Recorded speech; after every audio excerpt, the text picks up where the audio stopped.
Hey, what's up guys? Welcome back to my channel. I'm Justin Davis, and check out what I have here to show you today. This is the Mini Explorer sailplane slash FPV plane. They have it labeled a sailplane on the internet, but I think it's more of an FPV plane. It comes with a black canopy that covers up this battery bay right here, but I felt like I wanted to just throw all of my FPV gear on here, including a Zod Copilot. You can see it right there. It's about $39. You plug in the servos to it and an S-Bus receiver, which I have there. It's just a short range receiver. And we have GPS over here on the wing.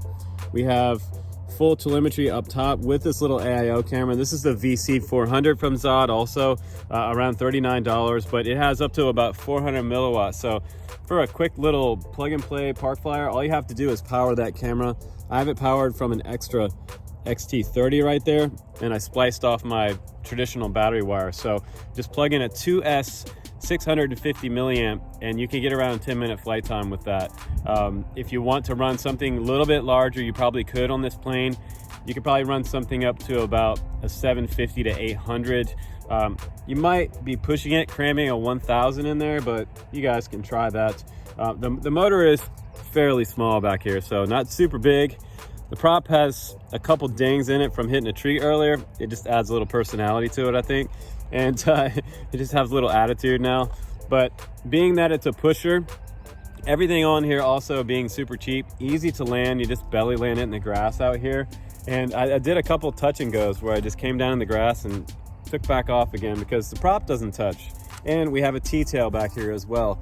Everything plugs in back here. All you have to do, all of the push rods on this plane are already ran for you, and they have servos on the center of the fuselage inside here that are running your ailerons, which is neat because you don't see any servos on the wings at all, and you don't see any wires out there. You only have a carbon spar through the middle, and they move from push rods in the center right here. One single servo controlling your ailerons, which is saving you a little bit more weight. So this plane is about 235 grams with a battery, probably going to get you up into the 260 range. So you might be able to make it under 250 grams, but this was just a fun flyer.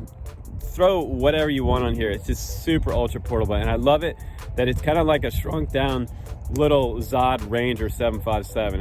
It's really cool. So I'm also going to show you my favorite new action cam for these smaller quads and FPV airplanes. This is the Insta360 GO, and it has a single button on the back right there. Double press this button right here and it will start recording video. But someone told me the other day it also has a new mode on it as well. You can double tap it and then all of a sudden you have FPV mode. So that's going to let you record up to about 5 minutes at a time. So for airplanes like this one you can get up to about a 15-minute flight time on. So that's the only limit of this camera, but I'm telling you that it's super tiny. I think it weighs around 35 grams. It has really nice stabilized video, so I'm gonna show you guys some of that. But before I get too carried away with all the details here and how much I like this little setup, let's go ahead and we'll do some flying, and after that, guys, we'll come back and we'll give some final thoughts about the Explorer. Super cheap. That's what I love. Cheap and fun. Here we go. All right, guys, here we go. Let's go ahead and get this plane up in the air. And I'm going to show you the FPV view from my little Zod Copilot VC400 up in the top left-hand corner. And what you see in the main part of the screen is the Insta360 GO. It is 30 frames per second, 1080p stabilized video. What's so neat about this camera is that it's so portable and so small. The other thing is that I did crash with the plane, and I hit a tree. I showed you that broken prop there, and that's pretty much all the damage that I got. The Insta360 GO flew off the plane, but it is white, which makes it way easier to find than some of my old Mobulus cameras that were black. The GO is small, but it's not too hard to find. If you're in tall grass, that would be difficult, but there are multiple ways to secure these cameras. You can also print out your own TPU mounts. A lot of people are starting to use these cameras, so let's go ahead and move off the FPV view, and I wanted to show you some quick shots real quick of some close-in flying with this plane. You can slow it way down, which is cool. You see a little bit of vibrations there, a little bit of jitter, and that's because the camera became loose. I didn't even have a piece of tape on it to hold it down, but I wanted to get in here and get close into the trees and show you how well this plane actually slows down. It's kind of cool that it has that much stability, but back up high is where to me, it's really fun to fly.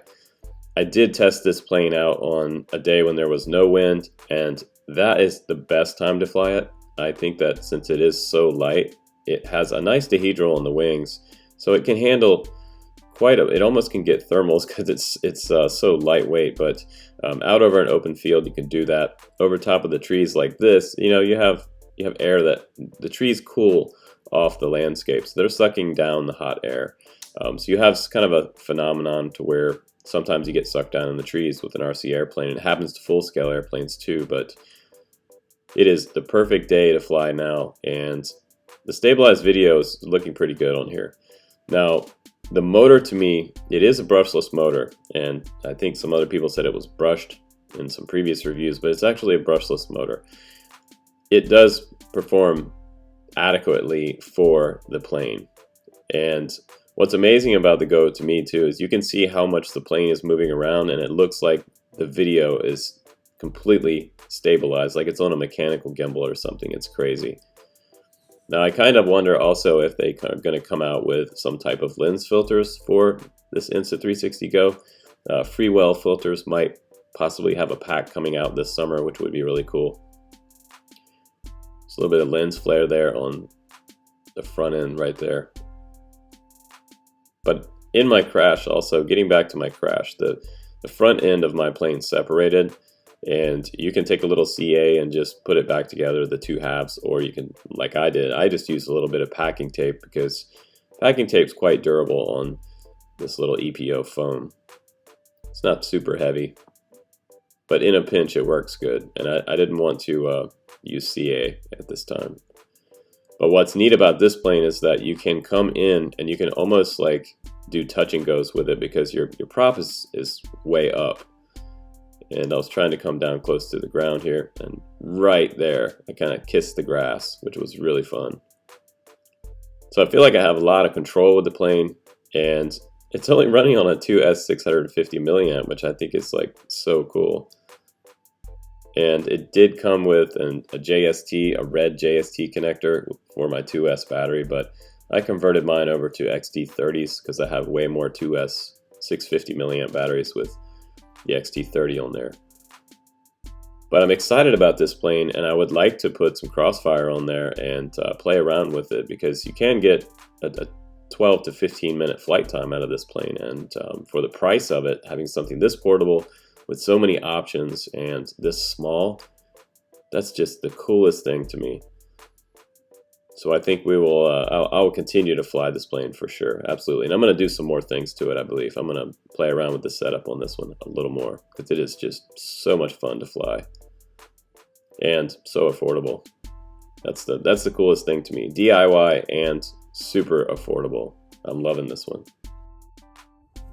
All right, guys, we're all done with the Explorer now. So what did you think down in the comments below? What did you think about the Insta Go? I think the Insta Go's footage is looking pretty good. The stabilized footage on the nose end of this plane, all I did was just stick it down in there. There's actually kind of the perfect spot down inside there to put the Go in. So it's really cool. I didn't put any extra tape over top of it. I just have it riding right up front, and you can't see any of the front of the plane. It's like the perfect camera for this plane. I believe these Insta Go's are around $200. They shoot 30-second bursts, but they also shoot like a new FPV mode 5-minute burst, which is super cool. I wish they would open that up a little bit longer, but they're worried about it overheating and possibly shutting off. So that's one probably drawback about it. 5 minutes at a time, that's just fine for race quads. You can also put it on micros. You can also mount it sideways if you want. Sideways, straight up, whichever way. 1080p stabilized video, really nice looking. Now, I mentioned earlier that I put the co-pilot on here. If you want to fly this just manual with just maybe even a Spectrum receiver or a Futaba receiver, you can do that too. You have a lot of options to do that, or you can do a Tyrannus sort of XM Plus style receiver right here. I got plenty of range out there in the field, at least 2 to 3 football fields away with this, no problem. And once the wind died out here, we had a huge, massive cloud system moving in back here. And so the wind has been on and off all day. It finally calmed down a little bit to where I could really get in between these trees out here with you guys and just see how controlled this plane is with these tiny little servos. The servos on here look like little 5-gram servos. They're really tiny, and they have the same type of plugs on the tail that plugs in like a lot of the Horizon Hobby micros. So it might even be the same type of servo. It's just not labeled Spectrum. And they are not, I wouldn't say they're the super highest quality servos in the world, because this plane is not super expensive. It's affordable, but it flew really good when it was calm. Now, when it's over 12-mile-an-hour wind, that's when this plane is going to get crazy. It was turbulent. I was all over the place. It was kind of hard to hold on to. And at times I thought I was just going to crash. A few times my flight controller made me crash, but that was because I had some settings wrong on it. Make sure, if you set up a Zod Copilot, by the way, read the directions, watch the YouTube videos on this one, because a little bit tricky to set up, but you don't need a computer. So no iNav needed. And then once you have that, you can fly out of range to your heart's content, and it'll return to home. So it's nice. It also has stabilize mode on here for the beginners, but don't launch in stabilize mode, by the way.